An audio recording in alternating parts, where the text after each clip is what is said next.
Hey everyone, Mr. Sujano here, your source for gaming, tech, emulation, and open source news. Let's get started. Alright, we'll kick things off talking about DREAMM. DREAMM stands for Subscribe to Mr. Sujano, or DOS Retro Emulation Arena for Maniac Mansion, depending on how you want to interpret that. And DREAMM just got a brand new release here for December, version 2.1.2. So this new version of DREAMM is a minor maintenance release with a focus on front-end integration. We've got some bug fixes and some brand new features. They added a command line option to control parameters from an external front end, possibly something like Launchbox. We've also got support here for older zip compression types, support for Indiana Jones and the Last Crusade, version 1.5.13.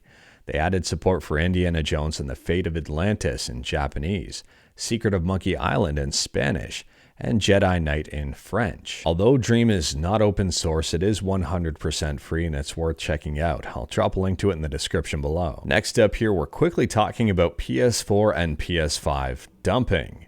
And a PS5 game file dumper just appeared on GitHub. Furthermore, on GitHub, there's a PS4 auth info dumper if you're interested in reading about PS5 and PS4 hacking and dumping.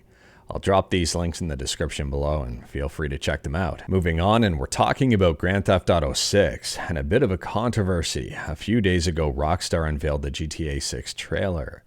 And in that trailer, there's one specific scene here that's causing the controversy.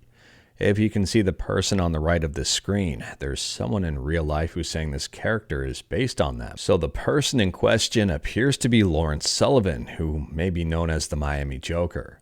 I'll drop a link to this TikTok in the description below and feel free to check it out. Lawrence is demanding $1 or $2 million from Rockstar for them to use his likeness. So here's an image side by side of Lawrence and the GTA 6 character. Let me know in the comments below if you see a similarity between the two. And here's another image of Lawrence and the GTA 6 character side by side. Again, let me know what you think about the two in the comments below. Now, I'm not certain if Lawrence stands a chance against Rockstar in court. I mean, Lindsay Lohan went against Rockstar for GTA 5 and also lost the appeal. And speaking about GTA 6 and also GTA 5, next up here we're talking about a brand new trailer someone created about GTA 6 but in GTA 5. I'll drop a link to it in the description below and I do recommend checking it out. It's very interesting. And on top of that, someone created a GTA 6 trailer with PS1 graphics. And I'll drop a link to this one in the description below as well. I recommend checking it out. The running joke on this one is that a lot of people are saying that this is what GTA 6 on the Nintendo Switch would look like. Let me know your thoughts about that one in the comments below. Next up, we're quickly talking about one of my favorite Linux distributions, Linux Mint. And Linux Mint just released version 21.3 Virginia.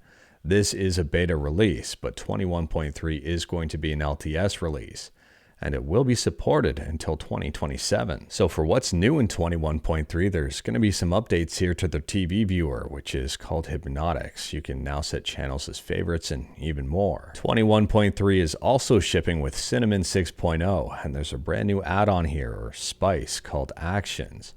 And you can see in the menu, we've got an option for make bootable USB stick and also verify. And fortunately here, Actions can be downloaded, enabled, and rated just like other spices. 21.3 is also going to have experimental WLAN support, although Xorg should be enabled by default.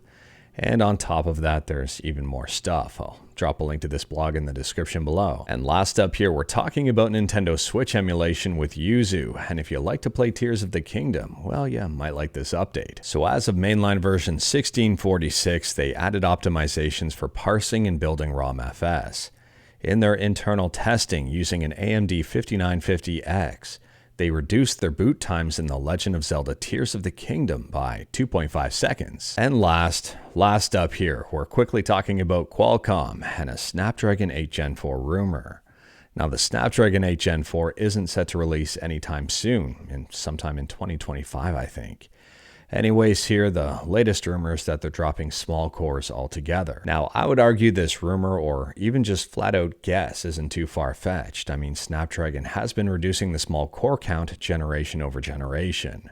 8 Gen 1 had 4 small cores, 8 Gen 2 had 3, 8 Gen 3 has 2. and 8 Gen 4 may have 0 with 6 middle and 2 big cores. Now at a high level here, this is the Snapdragon 8 Gen 3 CPU layout. We can see 2 small cores, 5 mid cores, and 1 big core. So having 2 big cores and 6 mid cores would be huge for performance, but it might come at the expense of efficiency. Now, obviously, it's way too early to go into technical specifications and performance numbers and battery life and all of that stuff. We just don't have the details, and we won't for a long while. However, I would venture a guess to say the Snapdragon 8 Gen 4 is probably going to be an emulation powerhouse. But in terms of efficiency, I do have some concerns. I'll have to see how it shapes up. But anyways, that is all I've got for you in this one. Straight to the point, all stuff and no fluff, or one fluff.